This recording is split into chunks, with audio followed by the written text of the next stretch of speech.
The coffee shop buzzed with morning conversations, but Sarah Martinez barely noticed the noise around her. She sat in the corner booth, laptop open, earbuds connected to a small black device that looked like an ordinary radio scanner to anyone who might glance over. To most people, she appeared to be another graduate student working on her thesis. They had no idea she was listening to frequencies that technically didn't exist. Sarah had always been different. While other kids played video games, she built radios from spare parts she found in her grandfather's garage. While her classmates struggled with basic math, she was calculating wave propagation and antenna theory. Her grandfather, a Korean War veteran who never talked much about his service, had taught her everything he knew about electronics. He died when she was 16, leaving behind a basement workshop filled with equipment that most people would consider junk. That basement had become her sanctuary. After finishing her master's degree in electrical engineering, she'd moved back to her grandmother's house to help care for her. The official reason was family responsibility. The real reason was the equipment downstairs.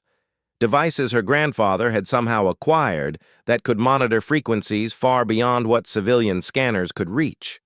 This morning was different, though.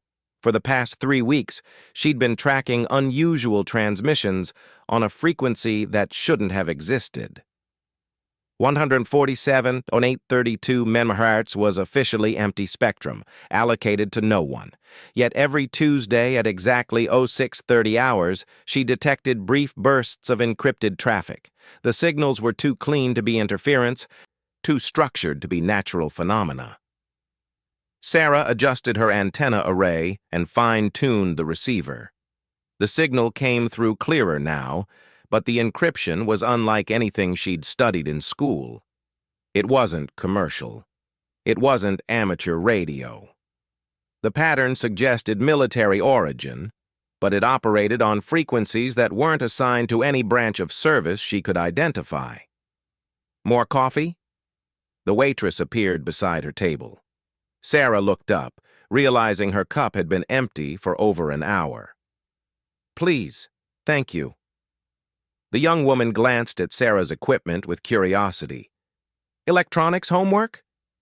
Something like that. Sarah gave a polite smile that discouraged further conversation. As the waitress walked away, Sarah's scanner crackled to life.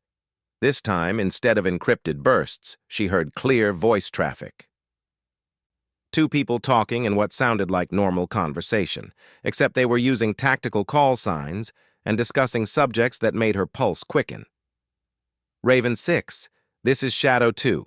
Package delivery confirmed for Thursday. Repeat, package delivery confirmed for Thursday. Copy that, Shadow 2. Weather looks clear. Proceed as planned. Sarah's hands moved automatically to her recording equipment. This wasn't normal military traffic. The brevity codes were wrong.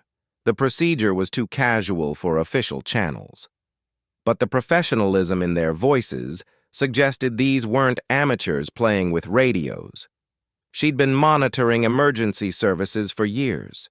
Police used different protocols. Fire and EMS had their own procedures. This was something else entirely. Something that made her grandfather's warnings about certain frequencies echo in her mind. Never transmit on frequencies you don't understand, Sarah, he'd told her years ago. Some channels are monitored by people who don't appreciate curiosity.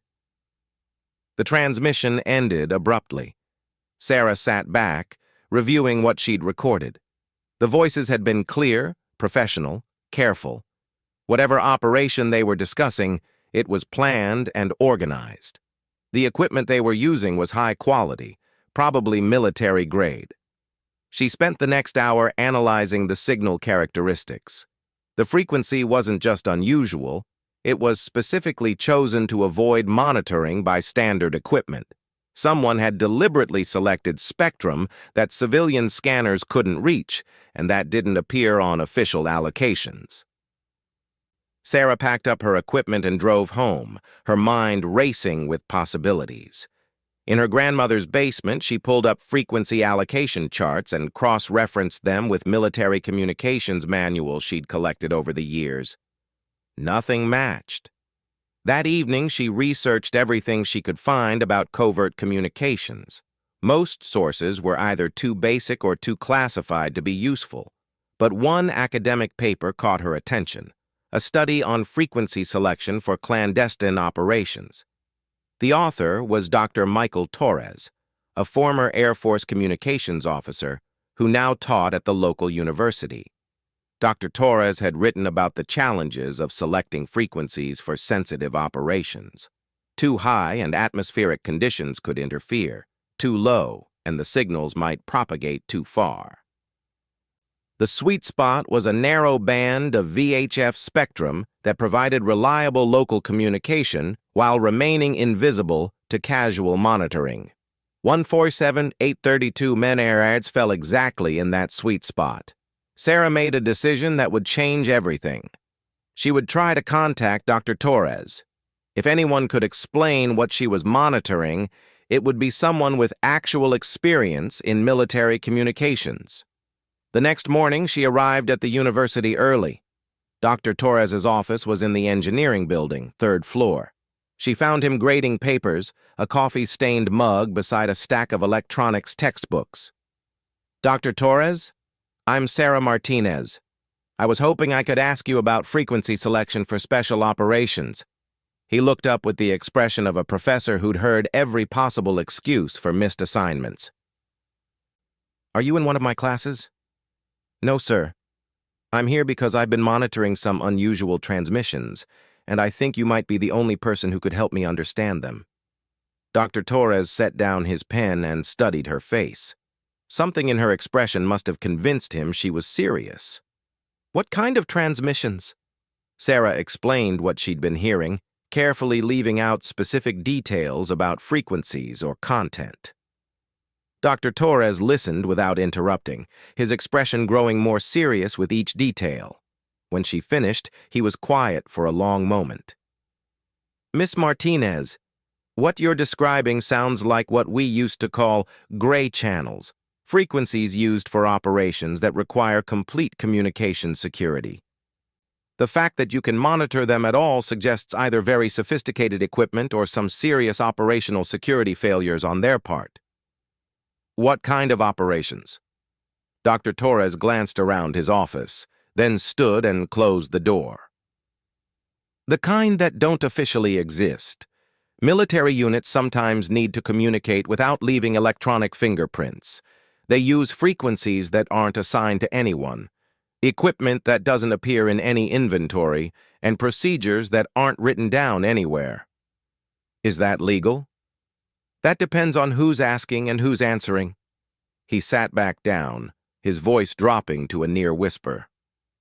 "Miss Martinez, if you're really monitoring traffic like this, you need to be very careful. The people who use these channels have good reasons for staying invisible. They don't appreciate attention." Sarah felt a chill run down her spine. "What should I do?" "Stop listening. Delete whatever recordings you have. Forget you ever heard anything." Dr. Torres picked up his pen again, signaling the conversation was over. Some knowledge is dangerous to possess. But Sarah couldn't stop. That evening, she was back in the basement with her equipment powered up and tuned to 147.832 MHz. If these people were using frequencies they shouldn't have access to, she wanted to know why. The transmission came at exactly 0630, just as it had every Tuesday for weeks. This time, however, something was different. Instead of the usual encrypted bursts or brief tactical conversations, she heard something that made her blood run cold. "Control, this is Nightshade. We have a problem. Someone's been monitoring our frequency." Sarah's hands froze over her keyboard. They knew. Somehow they knew she was listening. "Copy that, Nightshade. Do we have a location?" "Negative. Signal analysis suggests local monitoring, probably within a 5-mile radius. Equipment appears sophisticated, not your average scanner enthusiast." Sarah's mind raced. They were triangulating her position. Professional operators with the right equipment could identify her location within hours, maybe minutes. "Instructions, Control?" There was a long pause. Then, Continue monitoring protocols. If contact is attempted, respond with Condition Blue procedures. The transmission ended. Sarah sat in stunned silence, staring at her equipment. These weren't just people using military frequencies for convenience. They were professionals who took security seriously enough to monitor for eavesdroppers. She should have followed Dr. Torres's advice. She should have shut down her equipment and walked away. Instead, she'd stumbled into something that was far more serious than she'd imagined. But as she sat there in her grandfather's workshop, surrounded by equipment he'd somehow acquired and knowledge he'd somehow possessed, another thought occurred to her. Her grandfather had never talked about his military service, but he'd known an awful lot about communications security for a simple infantry soldier. Sarah opened his old desk and pulled out the box of papers she'd never bothered to examine closely. Most were ordinary documents, discharge papers, medical records, civilian employment history. But at the bottom of the box was a manila envelope marked Personal M.K. Martinez. Inside were documents that explained everything and changed nothing. Her grandfather hadn't been a simple infantry soldier. According to the papers in her hands, Master Sergeant Miguel Martinez had been a communications specialist assigned to the 10th Special Forces Group. His official discharge had been in 1954, but the dates on some of these documents suggested his involvement with classified communications had continued for decades afterward. The basement workshop wasn't a hobby collection. It was a monitoring station maintained by someone who understood exactly what he was watching for. Sarah realized she wasn't just a curious graduate student who'd stumbled onto sensitive communications. She was the granddaughter of someone who'd been part of whatever network used these frequencies. The equipment downstairs wasn't randomly acquired surplus. It was deliberately positioned to monitor specific channels. Her grandfather had been watching these people. The question was whether they knew it. The next morning, Sarah made a decision that would have terrified the young woman who'd first heard those transmissions 3 weeks ago. Instead of shutting down her equipment, she was going to join the conversation. If her grandfather had been monitoring these frequencies for decades, there had to be a reason. If he'd left her all this equipment and knowledge, maybe he'd intended for her to continue his work. Sarah spent the day preparing. She researched tactical communications procedures, studied encryption protocols, and practiced with transmission equipment she'd never used before. If she was going to contact these people, she needed to sound like she belonged. Tuesday morning arrived gray and cold. Sarah positioned herself in the basement at 0625, her finger hovering over the transmission key. She'd programmed her radio with the precise frequency and had her response ready. At exactly 0630, the familiar voice came through her speakers. "Control, this is Nightshade. Beginning sweep for monitoring station." Sarah took a deep breath and keyed her microphone. "Nightshade, this is Echo 7. You're looking for me." The silence that followed lasted forever and no time at all. When Nightshade finally responded, his voice was carefully controlled. "Echo 7, you are on a restricted frequency. Identify yourself immediately." Sarah's heart pounded, but her voice remained steady. "Nightshade, Echo 7 is continuation of previous monitoring station established 1954. Request communication with control." Another pause. Then, "Echo 7, stand by." Sarah waited, knowing that in the next few minutes, everything would change. She'd crossed a line that couldn't be uncrossed. Whatever happened next, there was no going back to being just a curious graduate student. The radio crackled to life again, but this time it wasn't Nightshade's voice. "Echo 7, this is Control. State your authentication." Sarah looked at the documents spread across her grandfather's desk, found the one she needed, and spoke the words that would either save her life or end it. "Control. Echo 7 authenticate Sierra Kilo 7742. Request status update on Operation Grandfather." The silence stretched on so long that Sarah began to wonder if she'd made a terrible mistake. Then Control's voice returned, and she could hear something new in it: recognition, surprise, and perhaps a trace of respect. Echo 7. Authentication confirmed. Stand by for secure frequency assignment. Welcome back to the network. The secure frequency turned out to be even more sophisticated than anything Sarah had monitored before. Control directed her to a digital channel that required encryption keys she found hidden in her grandfather's files, carefully preserved in a sealed envelope marked "For emergency use only." 3 hours later, Sarah sat in her car outside a small diner on the outskirts of town, wondering if she'd lost her mind. The instructions had been specific: come alone, bring no recording equipment, sit in booth 7, and wait. She'd been told someone would contact her, but not who or when. The diner looked ordinary enough, a classic 1950s chrome and vinyl establishment that served coffee and hamburgers to truckers and local workers. Sarah ordered coffee from a tired-looking waitress and tried to appear casual while her nerves screamed at her to run. At exactly 1400 hours, a man in his 50s slid into the booth across from her. He wore faded jeans and a flannel shirt, looking like any other customer except for his eyes. They moved constantly, checking entrances and exits, cataloging every person in the restaurant. "You must be Miguel's granddaughter," he said without preamble. "You look like him." "You knew my grandfather?" "Known him for 30 years.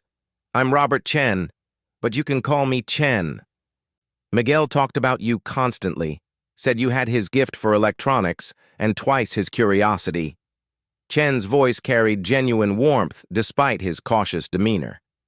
"He also said that if anything happened to him, you'd probably stumble onto our frequency within 6 months. Took you 8. He would have been disappointed." Sarah felt tears threatening. "He never told me any of this." Course not. Miguel was old school. Compartmentalization was a religion to him. He only told people what they needed to know when they needed to know it. Chen signaled the waitress for coffee. "Problem is, he died before he could bring you into the program properly." "What program?" Chen studied her face for a long moment. "How much do you know about your grandfather's military service?" "I thought he was just infantry. I found papers yesterday that said he was special forces, but he was more than that." Chen's voice dropped to barely above a whisper. "Miguel was part of a communications network established during the Cold War to monitor domestic threats. Foreign agents, sleeper cells, domestic terrorists, anyone who might threaten national security on American soil." Sarah felt the world shifting around her. "You're talking about spying on American citizens." "I'm talking about protecting American citizens." Chen's expression hardened. After 9/11, everyone suddenly understood that threats don't always come from overseas. We've been watching for internal problems since 1953. "We?" "Volunteers, mostly. Veterans with the right skills and the right equipment, positioned in strategic locations across the country. We monitor communications, identify potential threats, and report to agencies that can take action." Chen sipped his coffee. "Your grandfather's location was perfect. Close to 3 major cities, positioned to intercept communications across multiple corridors." Sarah tried to process what she was hearing. "This is illegal." "Actually, it's not. We don't record conversations. We don't investigate American citizens. We simply monitor for specific keywords and patterns that might indicate threats to national security. When we find something, we report it through appropriate channels." "What kind of threats?" Chen was quiet for a moment. 3 weeks ago, we intercepted communications about a planned attack on a federal building. 2 weeks ago, we identified a cell attempting to purchase weapons-grade materials. Last week, we helped locate a missing child who'd been kidnapped by someone using encrypted communications. The weight of what her grandfather had been doing hit her like a physical blow. He was protecting people. Every day for 40 years. Chen reached into his jacket and pulled out a small device that looked like a modified smartphone. Miguel's station went dark when he died.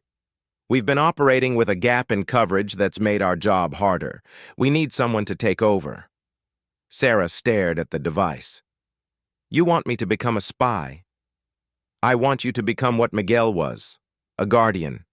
Someone who watches and listens so other people can sleep safely. Chen slid the device across the table. This contains everything you need. Secure communications protocols, threat identification algorithms, contact procedures. Miguel spent years preparing training materials for whoever would replace him. Why me? Why not someone with experience? Because you already have the skills, the equipment, and the location, but mostly because Miguel trusted you enough to leave you everything. Chen's voice softened. He was proud of you, Sarah. Said you had instincts that couldn't be taught. Sarah picked up the device, surprised by how light it was. What exactly would I be doing? Monitoring communications across multiple frequencies and platforms, looking for patterns that indicate potential threats. Most days you'll hear nothing important. Ordinary people living ordinary lives. But sometimes you'll hear something that could save lives if the right people know about it. And if I say no? Chen shrugged. Then we lose coverage for this region. And people might die because we missed something important. But that's your choice to make. Sarah thought about her grandfather, working alone in his basement for decades, protecting people who would never know his name. How many others are there? Classified, but enough to maintain basic coverage across most of the country. Chen finished his coffee. Look, I know this is a lot to absorb. Take the device home, read Miguel's files. If you decide you're not interested, we'll find another way. And if I decide to help? Then you'll be carrying on a family tradition of service that goes back to the Korean War. Chen stood to leave. Miguel left you detailed instructions about everything. Equipment protocols, threat assessment procedures, even contact information for local law enforcement who can be trusted. After Chen left, Sarah sat in the diner for another hour, staring at the device in her hands. Her quiet life of graduate studies and part-time teaching suddenly seemed impossibly distant. In the space of a few days, she'd discovered that her grandfather had been living a secret life dedicated to protecting strangers. That evening, she returned to the basement with new eyes. Equipment she'd thought was random surplus was actually a sophisticated monitoring station. Antennas she'd assumed were for amateur radio were positioned to intercept specific types of traffic. Her grandfather's hobby had been a cover for 40 years of covert service. The device Chen had given her contained hundreds of files, training manuals, threat assessment guides, historical case studies. Miguel had documented everything, creating a comprehensive guide for his replacement. Sarah spent hours reading about signal analysis, pattern recognition, and communication security. One file contained personal letters Miguel had written but never sent, addressed to her. Sarah, if you're reading this, then I'm gone, and Chen has recruited you to continue my work. I know this isn't the life you planned, but I also know you have the skills and the heart to do what's necessary. The work isn't glamorous, and most people will never know what you've sacrificed to keep them safe. But every threat you identify, every danger you help prevent, makes the world a little bit safer for people like your grandmother. Sarah felt tears running down her cheeks as she continued reading. I've been watching you since you were a child, and I've seen your natural curiosity about electronics and communications. What I haven't told you is that you have an intuitive understanding of patterns that can't be taught. You see connections that other people miss. This gift will serve you well in the work I'm asking you to consider. The letter went on to detail specific procedures and protocols, but also contained personal observations about the challenges of the work. The hardest part isn't the technical aspects, it's the isolation. You'll know things you can't share, carry burdens you can't discuss. You'll hear conversations that reveal the worst of human nature, and you'll sometimes feel overwhelmed by the darkness in the world. But you'll also be part of something larger than yourself, a network of people dedicated to protecting the innocent. Sarah finished reading as dawn broke outside. She'd spent the entire night absorbed in her grandfather's files, learning about a world she'd never imagined existed. The weight of the decision pressed down on her, but underneath her fear was something else, a sense that this was what she'd been preparing for her entire life. She activated the device Chen had given her and sent her first official message. "Control, this is Echo 7, ready to assume station duties." The response came immediately. "Echo 7, Control, welcome to the network. Your first assignment begins now." Over the following weeks, Sarah learned that the reality of the work was both more mundane and more intense than she'd expected. Most of her time was spent monitoring routine communications, police dispatchers coordinating traffic stops, emergency services responding to medical calls, civilian radio operators discussing weather and family news. But scattered among the routine traffic were conversations that sent chills down her spine. Drug dealers coordinating shipments, human traffickers arranging transport, domestic terrorists planning attacks. Each time she identified a potential threat, she followed the protocols Miguel had developed: careful documentation, secure transmission to appropriate authorities, and complete erasure of local records. The psychological toll was exactly what Miguel had warned about. Sarah found herself lying awake at night, haunted by conversations she'd intercepted. She began to see potential threats everywhere, started avoiding crowded places, found herself studying strangers' faces for signs of malicious intent. Chen checked in weekly, providing guidance and support that helped her navigate the emotional challenges. Miguel went through the same adjustment period, he assured her during one particularly difficult conversation. "The key is remembering that you're not responsible for stopping every threat. Your job is just to identify them and pass the information along." 2 months into her new role, Sarah intercepted communications that changed everything. A group was planning something called Operation Clean Slate, a coordinated attack on multiple government facilities designed to cause maximum casualties and disruption. The conversations were sophisticated, indicating extensive planning and significant resources. Sarah documented everything according to protocol and transmitted her findings to Control. The response was immediate and alarming. Echo 7. Control. This matches patterns we've been tracking across multiple regions.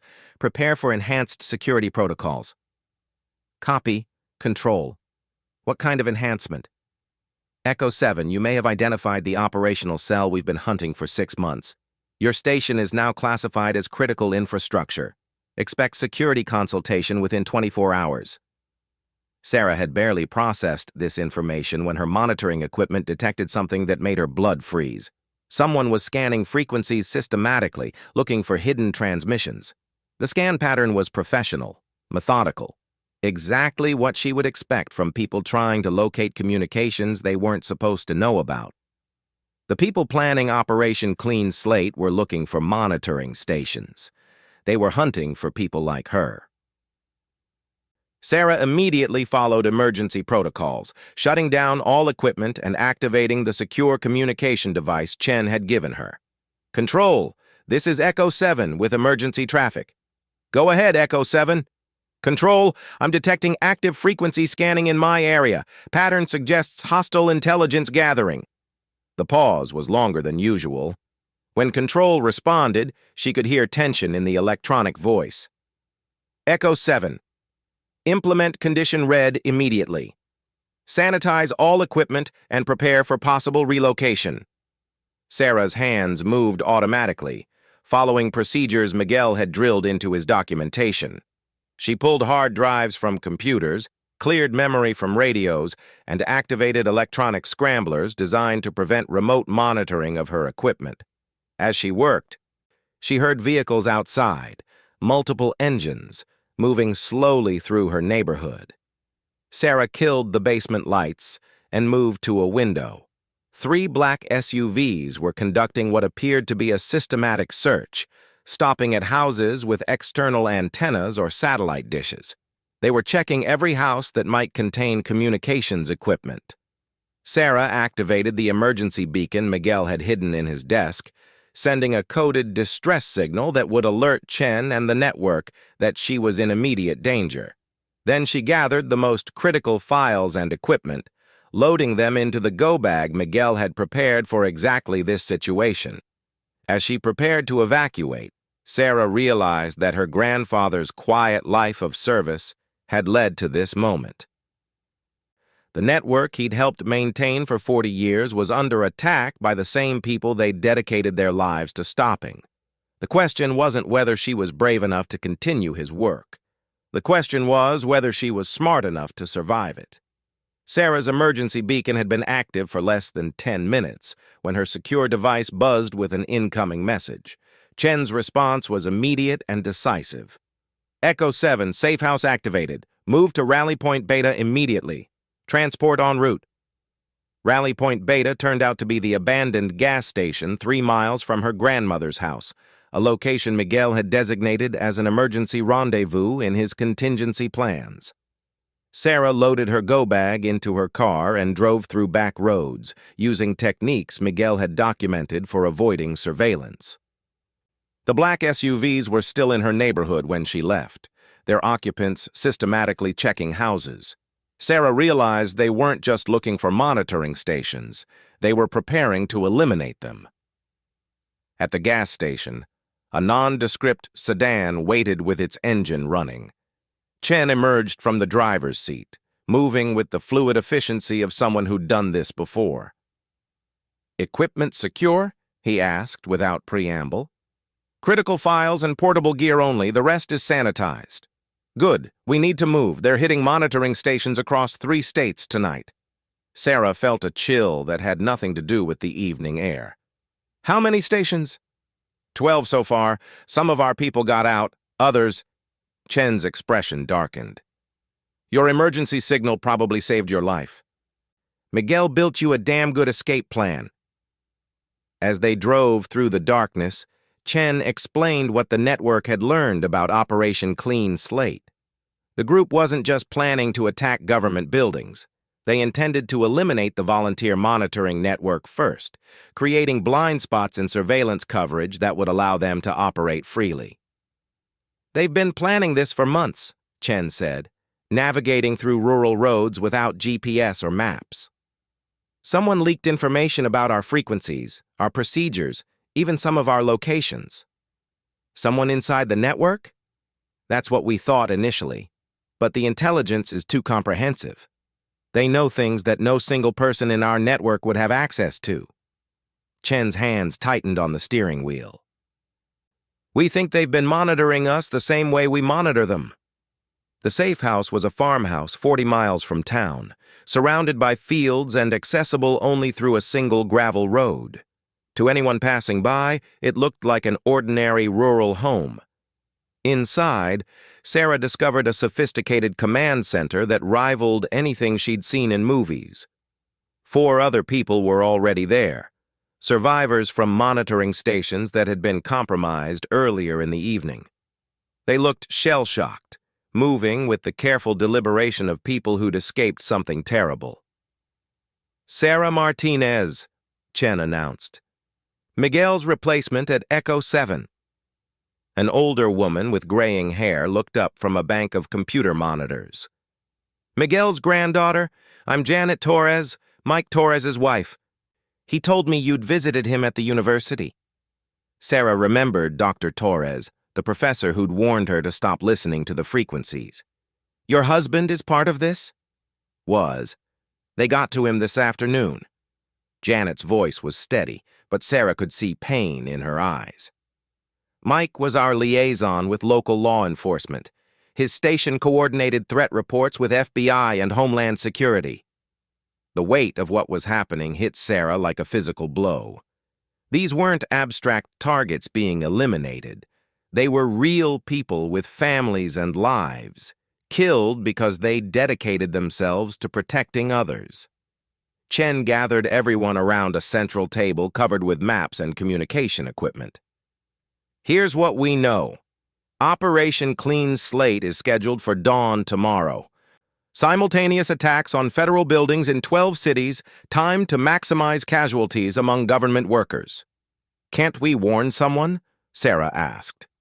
We've been trying, but with our network compromised and most of our law enforcement contacts eliminated, getting credible warnings to the right people is nearly impossible. Chen pointed to locations marked on the map. The attacks are designed to look like isolated incidents initially. By the time anyone realizes it's coordinated, it'll be too late. Janet looked up from her monitors. I'm detecting increased chatter on their frequencies. They're moving to final positions. Sarah studied the tactical display, her mind racing through everything Miguel had taught her about pattern analysis and threat assessment. Something about the attack plan bothered her, but she couldn't identify what. Chen, can you show me the timeline again? Chen pulled up a detailed schedule on one of the monitors. Attacks begin at 800 Eastern, staggered by time zone to maintain surprise. First target is the federal building in Boston. Last is the courthouse in Los Angeles. Sarah examined the timeline more carefully, noting the precise coordination required. This level of planning requires constant communication between teams. They'll need to maintain contact right up until the attacks begin. Probably, Chen agreed, but we've lost most of our monitoring capability. Not all of it. Sarah moved to the communication equipment. Miguel's training included mobile monitoring protocols. If we can get close enough to their operational areas, we might be able to intercept their final coordination calls. Janet shook her head. Too dangerous. These people have already killed dozens of our operators. We can't risk doing nothing, Sarah interrupted. If they succeed tomorrow, hundreds of innocent people will die. Miguel didn't train me to run and hide. Chen studied Sarah's face. What exactly are you proposing? Mobile interception. We use the gear here to build portable monitoring stations, position ourselves near their target locations, and intercept their final communications. Once we have their exact plans and timing, we can get warnings to people who matter. That's assuming we can identify their target locations, Janet pointed out. Sarah smiled grimly. I think I already have. She pulled up the frequency analysis data she'd been collecting for weeks. Look at the pattern of their communications. They're not just using random frequencies. They're using a rotation based on geographic zones. If I'm right about the algorithm, I can predict exactly which frequencies they'll use for final coordination. Chen leaned over her shoulder as Sarah worked through the calculations. This is brilliant. Miguel would be proud. Miguel was always proud of her, Janet said quietly. He talked about her constantly during our monthly briefings, said she had insights that couldn't be taught. Over the next 4 hours, Sarah and the other survivors worked with desperate efficiency. They built 3 mobile monitoring stations using equipment salvaged from compromised locations, programmed them with Sarah's predicted frequencies, and planned simultaneous deployments to Boston, Washington, and New York, the 3 targets they considered most likely. As dawn approached, Sarah found herself in the back of a van, racing toward Washington, D.C., equipment cases stacked around her, and Chen driving with the focused intensity of someone who understood exactly what was at stake. You don't have to do this, Chen said as they approached the city. Miguel trained you to monitor, not to put yourself in the field. Miguel trained me to do whatever was necessary to protect people. Sarah activated her equipment and began scanning for the frequencies she'd predicted. Besides, someone has to continue his work. At 0730, Sarah detected the first transmissions. The voices were calm, professional, discussing final preparations with the detached efficiency of people who'd done this before. Team Alpha, this is Control. Green light confirmed. Initiate final approach. Sarah's blood ran cold as she realized they were listening to people preparing to commit mass murder. Her hands moved automatically, recording everything and preparing to transmit warnings to every contact they had. Phoenix 1 Control, package delivery in 30 minutes. Sarah looked at Chen. Phoenix 1 is their code for the Washington target. 30 minutes. Chen was already on his phone, calling every law enforcement contact still alive and trusted. This is Chen. We have credible intelligence of an imminent attack on a federal building in Washington. Repeat, imminent attack. Sarah continued monitoring as Chen coordinated warnings. The conversations she was intercepting revealed details that chilled her: sophisticated explosives, multiple entry points, plans to maximize casualties among first responders. Control, Phoenix 1. We have a problem. Multiple police units responding to anonymous tips. Someone warned them. Sarah felt a moment of triumph, followed immediately by terror as she realized what would happen next. Phoenix 1. Abort current mission. Implement contingency plans. Repeat, implement contingency plans. What are contingency plans? Sarah asked. Chen's face went pale. Probably targeting softer locations, schools, hospitals, shopping centers, places without security protocols. Sarah's equipment crackled as new transmissions began. The attackers were indeed switching to softer targets, places where warnings would be harder to coordinate and security would be minimal. Chen, they're targeting elementary schools now. Roosevelt Elementary, Lincoln Elementary, Jefferson Elementary, all within 20 minutes of here. Chen grabbed his radio and began broadcasting warnings on every emergency frequency he could access. All units. Credible threats against elementary schools in the D.C. area. Roosevelt, Lincoln, and Jefferson Elementary. Implement immediate lockdown protocols. Sarah continued monitoring, her heart breaking as she listened to people planning to attack children. But she also felt something else, a fierce determination that echoed her grandfather's 4 decades of service. These people had made a critical mistake. They'd assumed that eliminating most of the monitoring network would blind them to surveillance. They hadn't counted on Miguel's training, Sarah's insights, or the desperate courage of people who refused to let innocent people die. Over the next 2 hours, Sarah and the other surviving operators intercepted communications that allowed law enforcement to prevent attacks on 12 different locations. The coordination wasn't perfect.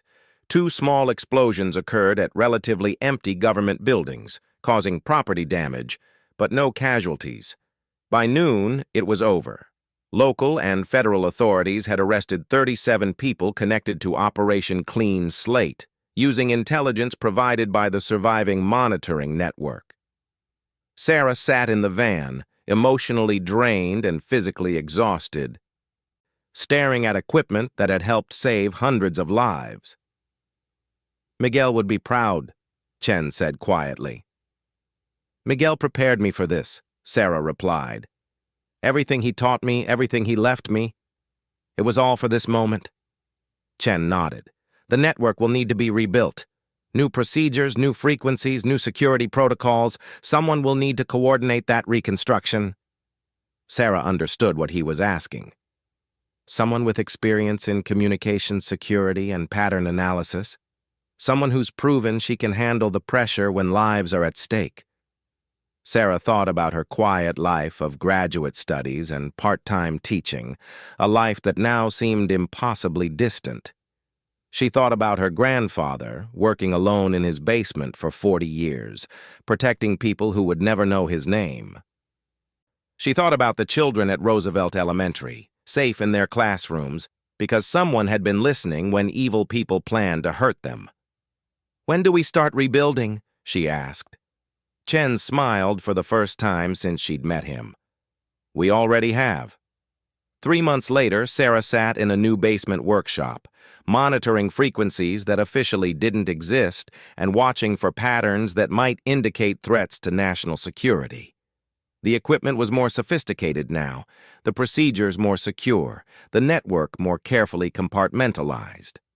But the mission remained the same: ordinary people doing extraordinary work to keep other people safe.